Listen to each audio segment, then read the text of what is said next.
ও লিখতে ভালোবাসত, আর আমি ওকে। আমাদের সম্পর্কের প্রথম থেকে ও অনেক কবিতা লিখত, আর আমি ভালোবাসতাম আবৃত্তি। এখন অনেকের মনে হতেই পারে আবৃত্তি আর কবিতা দুটোই কি আলাদা? আমি বলবো একটু আলাদা। কবিতা হলো এক আশ্চর্যময় ধ্বনি, আর আবৃত্তি হলো তার প্রতিধ্বনি। সে যাই হোক, ও ছোট বড় যেমন পারত, মনে যখন যা আসতো লিখে ফেলত। লেখার হাতটা বরাবরই ওর খুব ভালো। আর যখন সম্পর্কের শেষ, তখনও একটা কবিতা লিখেছিল, শেষের কবিতা।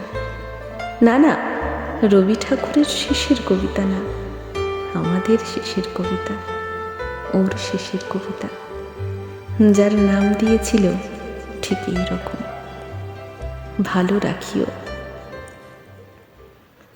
যে বল আকর্ষিত করিয়া আমাদের সমদূর হইতে কাছে লইয়া আসিত, আজ সেই বল বুঝি আমাদিগকে মুখ লুকাইতে বাধ্য করিল। আজ আবারও নৌকাডুবির পুনরাবৃত্তি হইল।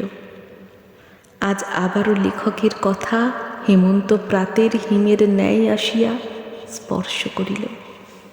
বড় প্রেম শুধু কাছে ডাকে না, দূরেও ঠেলিয়া ফেলে। আজ কোনো ব্যথা হইল না, শ্বাস আটকাইল না, আর জমিদার পুত্র দেবাকেও অনুকরণ করিতে মন করিল না। আজ কয়েক টুকরো আনন্দ ধারা বাহির হইল মাত্র।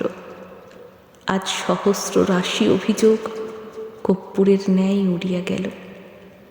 আজ শুধু সেই মধুরাধিপতির পদতলে অঞ্জলির ন্যায় সমর্পিত করিলাম, ভালো রাখিও।